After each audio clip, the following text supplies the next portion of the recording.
말씀에 이어서 좀 짧은 글 같이 나누고 말씀을 듣기 원하는데요. 용기라는 단어를 가지고 몇 글자 적어보았습니다. 용기 있는 나입니다. 제가 읽어드리도록 합니다. 망설이게는 세월이 너무 빨리 지나갑니다. 뭐뭐 할 걸이라는 단어를 이제는 밀어내고 싶습니다. 사랑하고 싶을 때 사랑해보세요. 또 인정하고 내가 고쳐야겠다 싶을 때는 주저하지 마시고 망설이지 마시고 고치세요.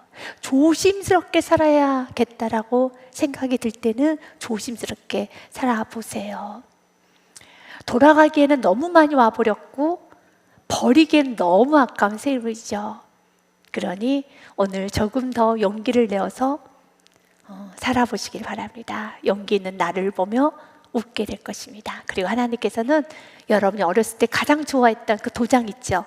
참 잘했습니다. 오늘 하루 참 잘 살았습니다. 꿍 도장을 찍어줄 것입니다. 오늘 용기 있게 인정하고 용기 있게 고백하고 용기 있게 다시 한번 결단하는 은혜 시간이 되시기를 바랍니다. 우리 다 같이 한 마음으로 사무엘하 11장 1절의 말씀 합독해 보도록 하겠습니다. 그 해가 돌아와 왕들이 출전할 때가 되매 다윗이 요압과 그에게 있는 그의 부하들과 온 이스라엘 군대를 보내니 그들이 암몬 자손을 멸하고 랍바를 에워쌌고 다윗은 예루살렘에 그대로 있더라. 아멘. 사랑하는 여러분, 자신이 있어야 할 곳에 있을 때 우리 삶은 참 풍요로워지고 아름다워지는 것입니다. 가족은 가정이라는 울타리 안에 있을 때 행복이죠.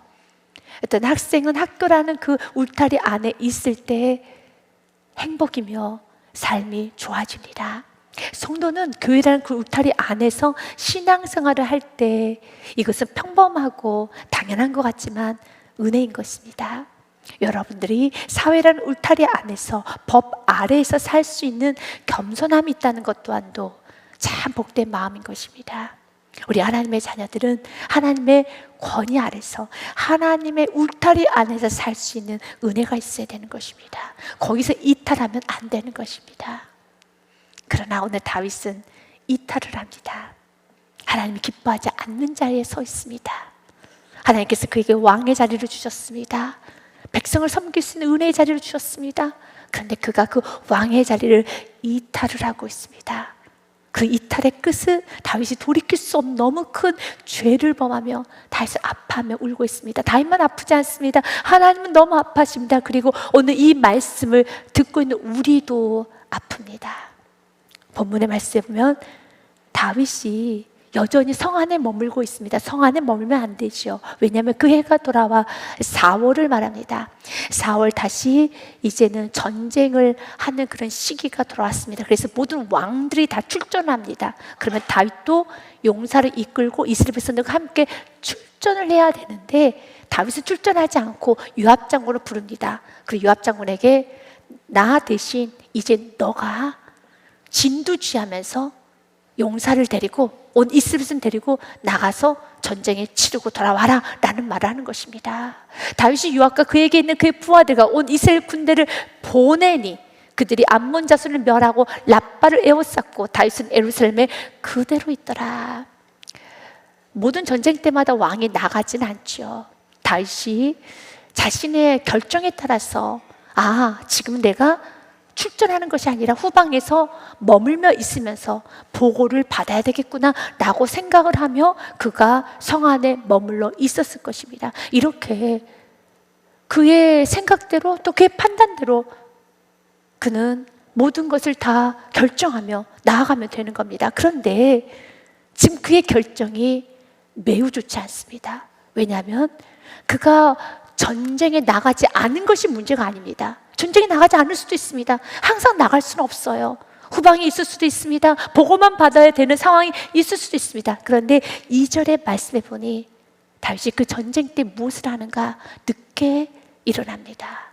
그리고 늦게 일어나서 다시 몸을 추스리고 마음을 추스리고 보고를 받기 위하여 궁 안으로 들어가야 되는데 궁 안으로 들어가는 것이 아니라 저녁 때 다윗이 그의 침상에서 일어나 왕궁 옥상에서 거닐다가 그곳에서 보니라고 했습니다. 지금으로 말하면 밤 야경을 보는 겁니다. 뷰를 보는 겁니다. 그래서 거닐다라는 건 천천히 이렇게 둘러보는 겁니다. 둘러보다가 한 여인이 목욕을 하는데 심히 아름다워 보인지라 한 여인을 보게 되죠. 이것은 잘못된 행동입니다. 인간은 연약하기 때문에 늦게 일어날 수 있습니다. 하지만 그 다음의 모습은 잘못된 모습이죠. 늦게 일어났으면, 내가 깜빡 잠이 들어서 내가 오래 잠을 자서 이렇게 늦게 일어났다면, 전쟁 중에는 다윗은 옥상에 올라가서 여유롭게 야경을 즐기는 것이 아니라 전쟁에 있는 그 모든 상황을 보고를 받아야 되는 겁니다. 이것은 상식이 무너진 행동이죠. 지금 우리에도 이런 일들이 일어날 때 국민들이 굉장한 지탄을 하죠. 국가적 재난이 있을 때, 재해가 있을 때, 그때 정치 지도자들, 리더들이 골프를 가거나 파티를 하거나 여행을 가거나 여유로운 모습을 보이는 걸 사진으로 보면은 마구마구 지탄합니다. 왜 그럴까요? 골프 가는 게 잘못했을까? 아니죠. 골프도 갈 수 있습니다. 여행도 갈 수 있습니다. 가족들과 즐거운 시간도 보낼 수 있고, 여러분 동료들과 여러분 좋은 음식 먹으면서 하하호할 수도 있습니다. 그리고 커피 한 잔 마시면서 쉼과 여유를 누릴 수 있습니다. 그러나 지금 국가적 재난 상태라면, 국가적 재해가 있는 상태라면은 그때 정치 지도자들이 여행을 가고 골프를 즐기고 그리고 음식을 먹고 크게 웃고 여러분 즐기는 그 모습은 저건 아니지. 그렇습니다. 지금 다윗의 모습이 그렇습니다. 인간 연약하기 때문에 늦잠 잘 수도 있고, 연약하기 때문에 인간은 실수할 수 있지만, 그러나 정신을 차리고 지금은 전쟁 중에 있기 때문에 그가 다시 국정에 가서, 왕궁에 가서 보고를 받아야 되는 건데, 두리번 야경을 보며 그리고 한 여인을 보게 되는 겁니다. 이것은 일반 상식이 무너진 거죠. 하나님은 다윗의 이 모습을 굉장히 크게 징계를 하십니다. 왜냐하면 하나님께서 세상에 주셨던 큰 은혜 중에 하나가 일반 은총이라는 은혜가 있습니다.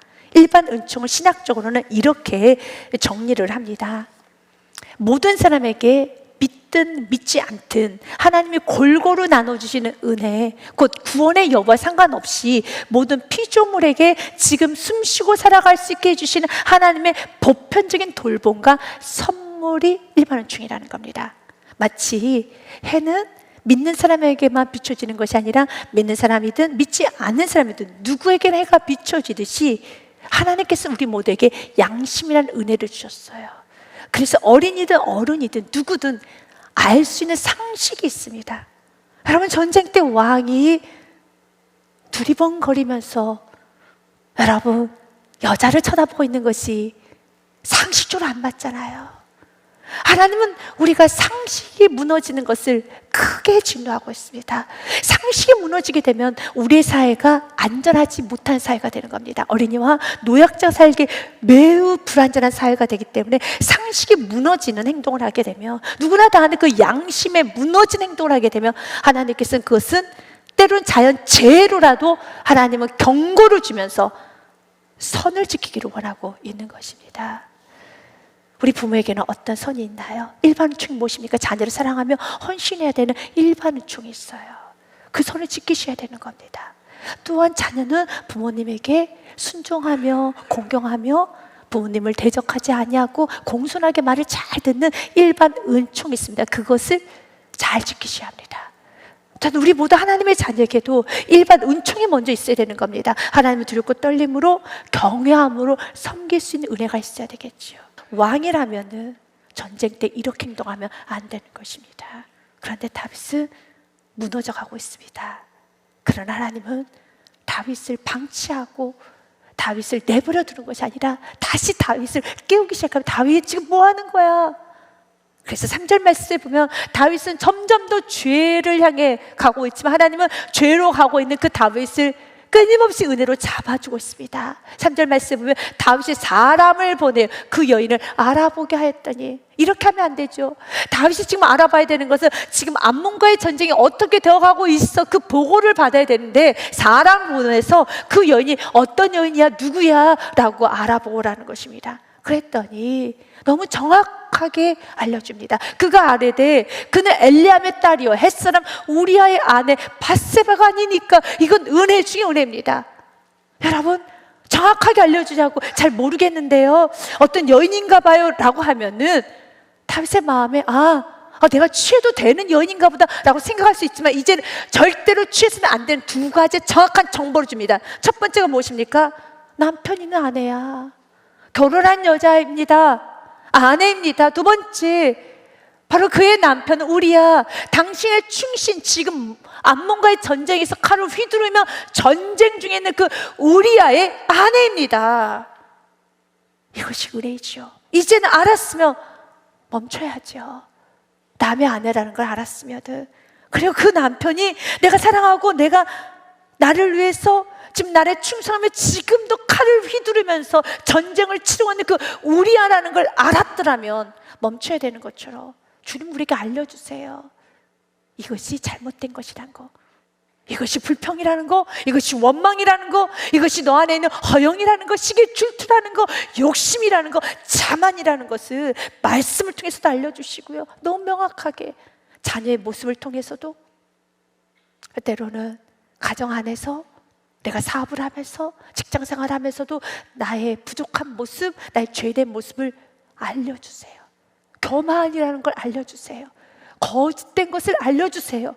그러면 그 모습 앞에 나는 겸손하게 엎드려야 되는 겁니다. 그러면 되는 겁니다.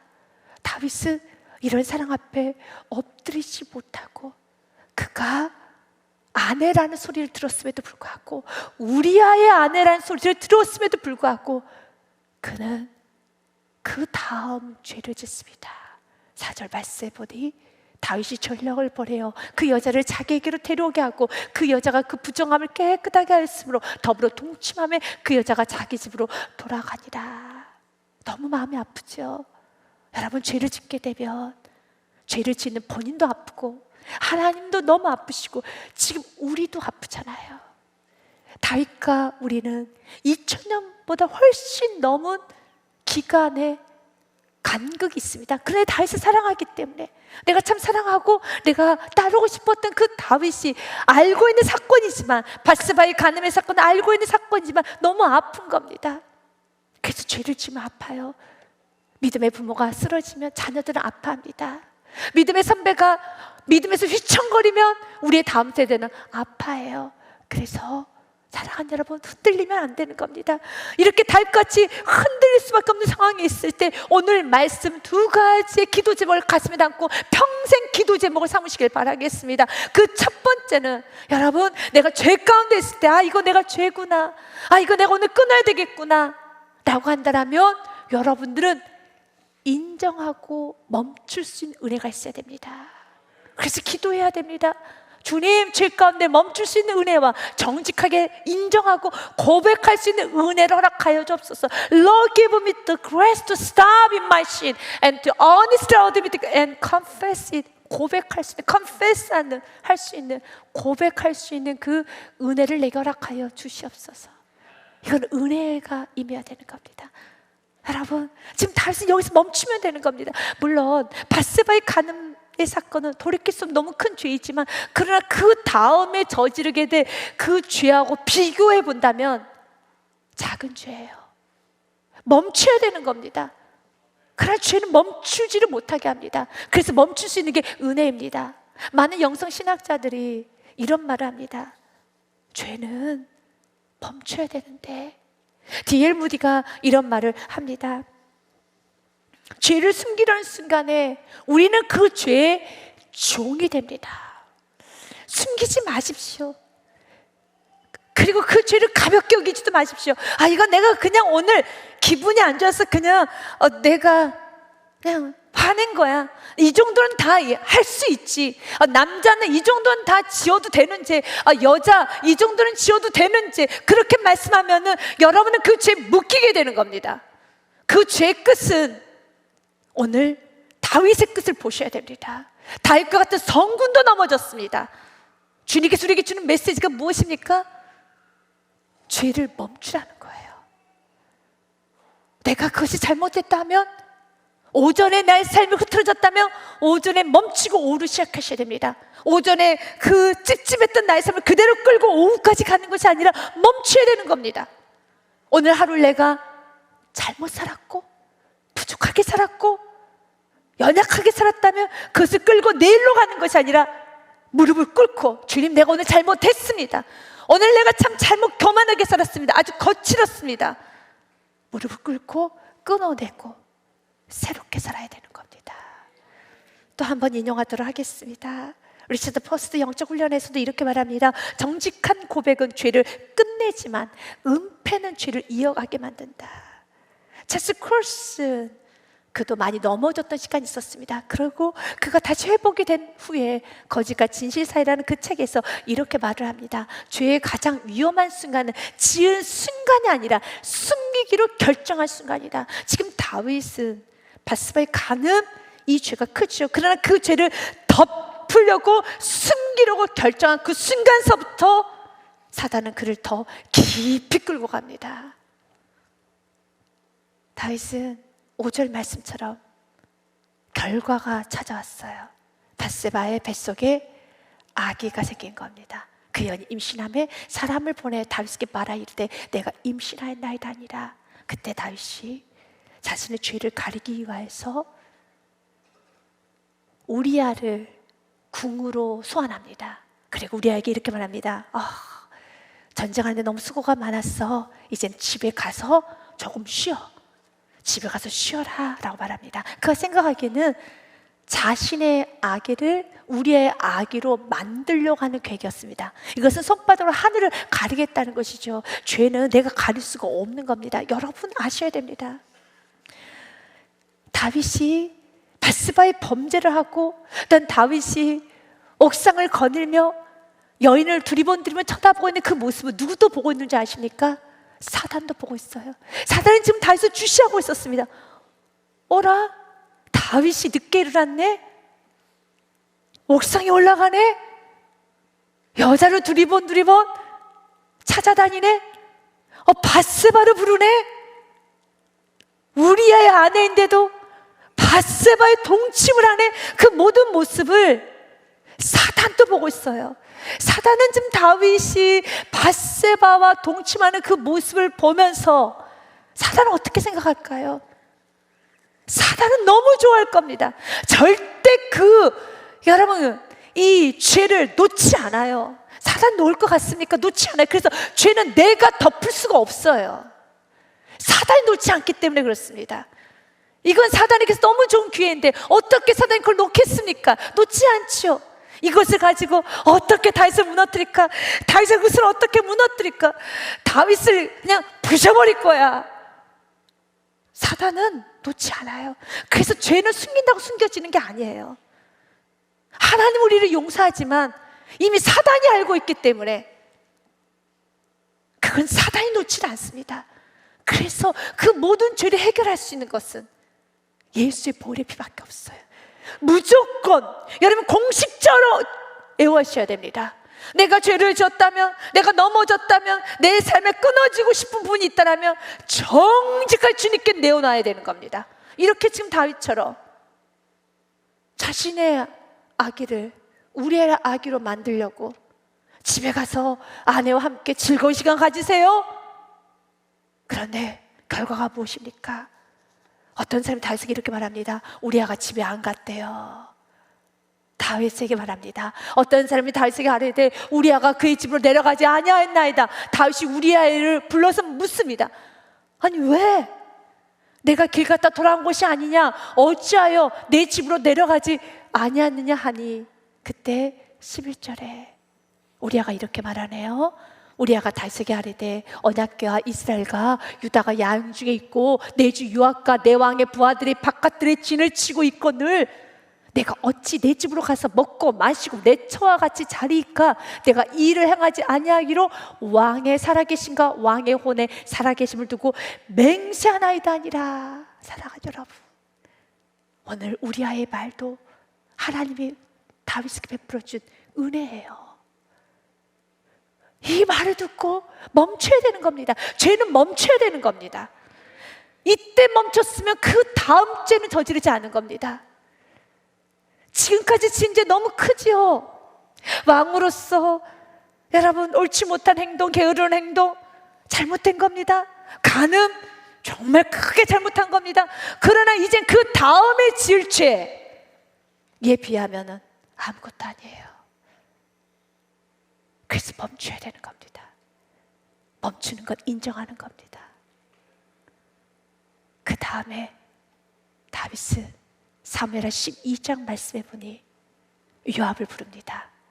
그리고 그에게 편지를 건네줍니다. 사무엘하 11장 말씀 11장 말씀에 보면 이렇게 되어 있습니다. 14절에 아침이 되매 11장 14절 말씀에 보니 아침이 되매 다윗이 편지를 써서 우리아의 손에 들려 요압에게 보내니 그 내용은 15절입니다. 그 편지에 써서 이르기를 너희가 우리아를 맹렬한 싸움에 앞세워두고 너희는 뒤로 물러가서 그로 맞아 죽게 하라 하였더라. 아프죠? 보는 것만으로도 아프고 말씀을 듣는 것만으로도 아프죠? 왜 이렇게 됐습니까? 멈춰야 되는 겁니다. 사단은 절대 놓지 않습니다. 사단은 끝까지 가게 하는 겁니다. 끝까지. 다윗은 그 성군이 어떻게 파멸하고 어떻게 무너질까 끝까지 가게 하는 겁니다. 그래서 여러분 안에 성령님께서 그만해라, 이제 그만 됐어, 그만이라고 하면은 영적 훈련을 하십시오. 그만이라고 하면은 그만하십시오. 몸부림쳐서 이제 여러분의 강한 자를 꺾으셔야 되는 겁니다. 그 일을 위하여서 어떤 순간에도 여러분이 지었던 그 죄를 가볍게 보면 여러분 스스로 합리화하지 마시기 바랍니다. 한 번 더 목사님들의 이야기를 좀 여러분들에게 전하며 말씀 이어갑니다. 찰스 스펄전 목사님, 왜 많은 영성 여러분 복음 전했던 목사님들이 이런 말 할까요? 우리 다 연약하기 때문에 그래요. 그럼 공통적인 말은 고백이라는 겁니다. 멈추라는 겁니다. 그러면 길은 열려요. 멈추는 순간에, 내가 고백하는 순간에 또 길은 열리는 겁니다. 하나님은 언제나 길은 열어주세요. 그러나 내가 숨기고 덮고 내가 아닌 척하고 속은 썩어 있는 상태에서 외형만 갖추기 시작하면은 우리는 일어날 수가 없어요. 여러분, 하나님은 죄인을 사랑하세요. 있는 모습 그대로, 연약한 모습 그대로, 부족한 모습 그대로, 주님, 나는 오늘 이렇게 살았습니다. 그러나 주님, 다시 새롭게 살고 싶습니다. 나 좀 붙잡아 주세요라고 인정하고 고백하고 무릎을 꿇고 기도하고 회개하고 나아가면 하나님이 도와주십니다. 죄를 덮는 순간에 은혜는 멀어지지만 죄를 고백하는 순간에 은혜는 시작이 됩니다. 청교도 신학자였었죠. 존 오웬 목사님, 은폐된 죄는 스스로 사라지지 않는다. 그것은 더 깊은 죄로 우리를 끌고 들어간다. 디트리 본 회퍼 목사님도 이렇게 말합니다. 죄를 고백하지 않는 사람은 죄와 동행하지만 죄를 고백하는 사람은 하나님과 동행하면서 하나님의 인도함을 받을 수가 있습니다. 오늘 다윗은 이렇게 무서운 죄를 지었어요. 돌이킬 수 없는 죄를 지었습니다. 그러나 압니다, 다윗은 다시 일어났습니다.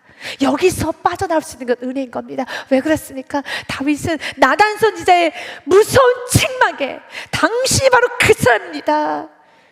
그 모든 죄를 다 말씀을 통해 드러냈었을 때 그가 그 선지자를 입을 막기 위해서 얼마든지 그 선지자를 나단스를 죽일 수도 있었어요. 그러나 마지막 다윗은 말씀 앞에서는 엎드려졌어요.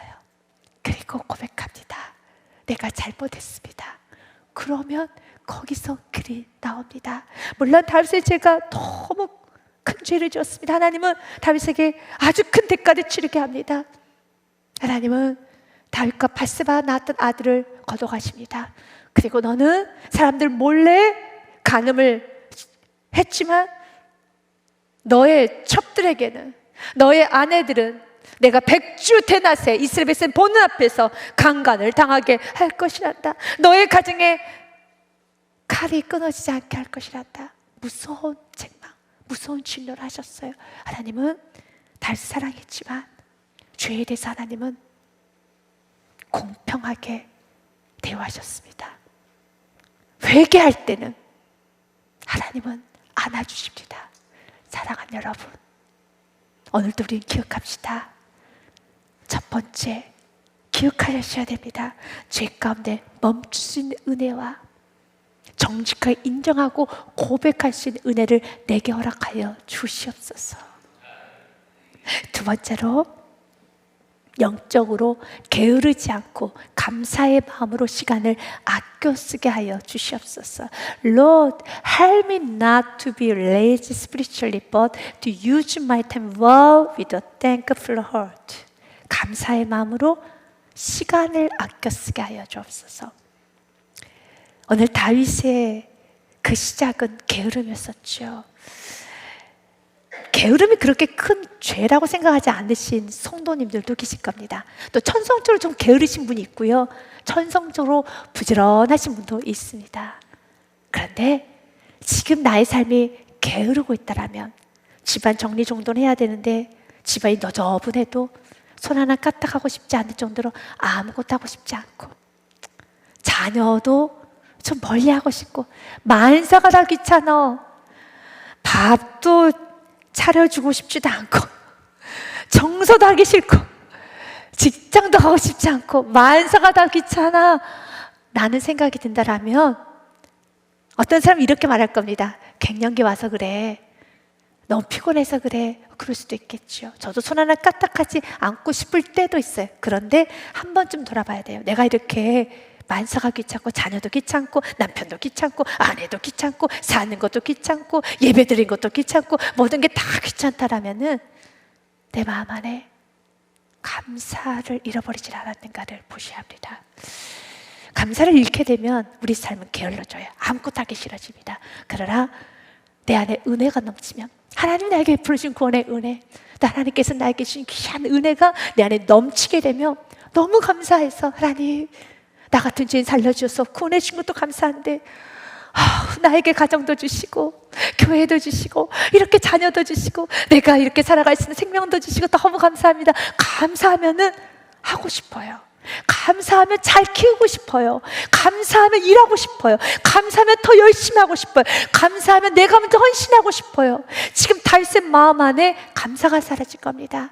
목동 출신이었던 다윗을 하나님께서 은혜로 구원하여 주셔서 그를 왕 삼아 주셨는데, 이제 이스라엘 백성들과 함께 기쁘고 즐겁게 하나님의 뜻을 이 땅에 이뤄드리는 아주 멋지고 근사한 삶을 살아가야 되는데, 이제 삶에 여유가 생기자, 이제 나라가 안정이 되고 삶에 여유가 생기자 쓱 마음 안에 세상이 들어온 겁니다. 세상 정욕이 들어온 겁니다. 그래서 하나님께서 나단 선지자를 통해서 다윗을 책망할 때 이렇게 말씀을 하셨습니다. 사무엘하 12장 7절부터 9절 말씀 보면, 나단이 다윗에게 이르되 당신이 그 사람이라 라고 말씀하시면서, 이스라엘을 하나님 여호와께서 이같이 이르시기를 내가 너를 이스라엘 왕으로 기름 붓기 위하여 너를 사울의 손에서 구원하고, 다윗의 죄가 어떤 죄입니까? 바로 하나님께서 베푸신 그 구원의 은혜를 잊어버린 죄예요. 8절 말씀에 내 주인의 집을 내게 주고 내 주인의 아내들을 내 품에 두고 이스라엘과 유다 족속을 내게 맡겼느니라. 만일 그것이 부족했을 것 같았으면 내가 내게 이것도 주고 저것도 더 주었으리라. 하나님 나에게 주신 것에 감사를 잃어버린 거예요. 자족하지 못한 겁니다. 내가 나에게 가정도 주시고 일 건강도 주시고 교회도 주시고 다시 은혜도 회복하게 해주셨는데, 전 부족하며 주님께 나가서 기도하면 됐는데, 왜 너의 마음을, 그 너의 허한 마음을 누구를 붙잡고 그렇게 매달리고 있고 지금 무엇을 보면서 그 허함을 채우려고 하고 있는가? 어디에 지금 마음이 뺏겼는가? 다윗의 죄는 세상을 향해 나아가는 죄입니다. 또한 9절 말씀처럼요, 그러한데 어찌하여 내가 여호와의 말씀을 업신여기고 나보기 악을 행하였느냐? 내가 칼로 햇사람 우리아를 치되 암몬 자손의 칼로 죽이고 그의 아내를 빼앗아 내 아내로 삼았도다. 다윗의 죄는 말씀을 업신여긴 죄입니다. 하나님 우리에게도 동일하게 바랍니다.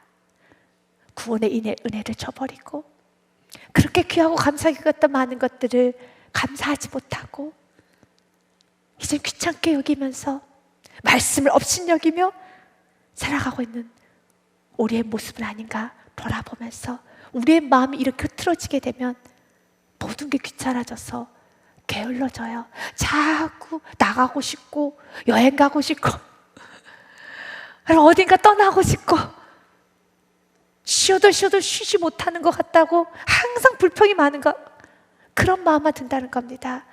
여러분의 삶에 만성피로라고 하잖아요. 이게 진짜 여러분이 피곤하다면 하루 이틀 아무것도 하지 마시고 쉬십시오. 그러나 한 번 더 돌아봐야 돼요. 내 안에 감사와 자족이 있는가? 감격이 있는가? 감사가 회복되면은요, 부지런해져요.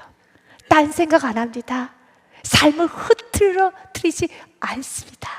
성경은 이 게으른 부분에 있어서 경고하는 말씀이 있어요. 잠언 말씀에 보면 잠언 6장 9절부터 11절 말씀 보면 게으른 자여 내가 어느 때까지 누워 있겠느냐, 내가 어느 때 잠이 깨어 일어나겠느냐, 좀 더 자자, 좀 더 졸자, 손을 모고 좀 더 누워 있자 하면 11절 말씀처럼요, 같이 읽습니다. 내 빈궁이 강도같이 오며 내 곰핍이 군사같이 이르리라. 에베소서 말씀에도 우리에게 이렇게 말씀하고 있습니다. 같이 읽습니다. 시작. 세월을 아끼라, 때가 악하니라. 그러므로 어리석은 자가 되지 말고 오직 주의 뜻이 무엇인가 이해하라. 18절도 같이 읽습니다. 술 취하지 말라. 이는 방탕한 것이니 오직 성령으로 충만함을 받으라. 아멘. 오늘 말씀을 통하여 다시 한번 이제 게을렀던 나의 삶이 있다라면 말씀을 다시 여러분 믿음의 옷깃을 여미면서 술 취해 사는 것이 아니라 성령 충만하여서 정갈하게 사는 우리 교우님 되시기 바라겠습니다. 사랑하는 여러분, 내년도 2026년도 표 여러분 혹시 아십니까? 당연히 모르실 거예요. 제가 말을 안 했거든요. 12월 첫째 주가 되면은요, 여러분들에게 핸드북이 나가요. 그 핸드북은 내년 2026년도에 어떤 행사가 진행이 될 것이며 어떻게 1년 동안 진행이 될 것이라는 것이 이렇게 쓰여져 있어요. 근데 그 앞장에는 제가 써야 될 몫이 있어요. 내년도 표와 또 내년도 어떻게 사역을 하겠습니다라는 그런 방향을 적어야 돼요. 오롯이 내 몫입니다. 기도를 하는데 표가 잘 안 나왔어요. 하나님께 계속 기도했어요. 하나님 온고 마감날은 다가오고 이젠 목사님 것만 주시면 다 됩니다. 저는 계속 기도를 해야 되는데 하나님, 그런데 하나님께서 주셨어요.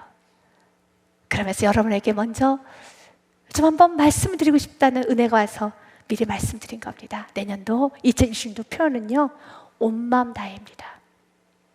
좀 표어치고는 너무 서정적이긴 하지만요, 신명기 6장의 말씀이 마음에 와닿았어요.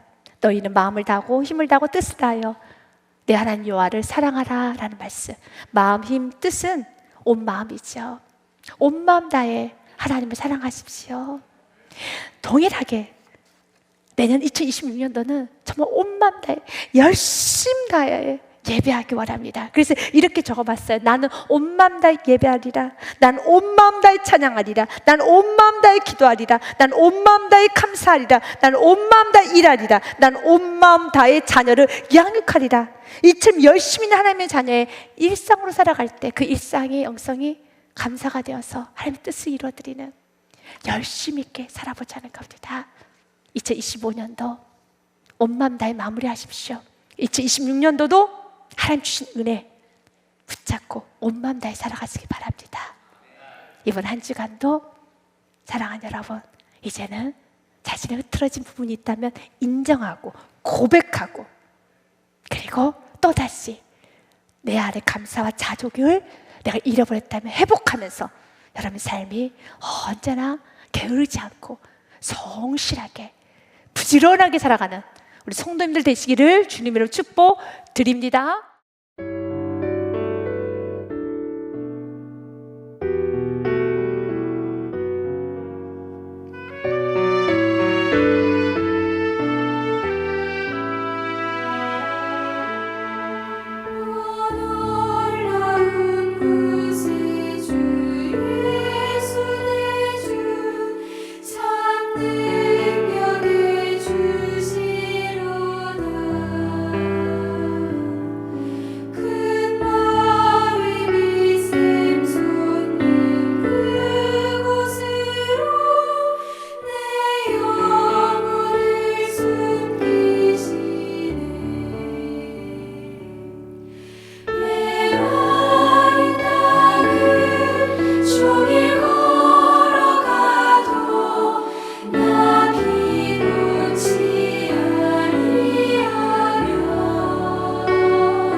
모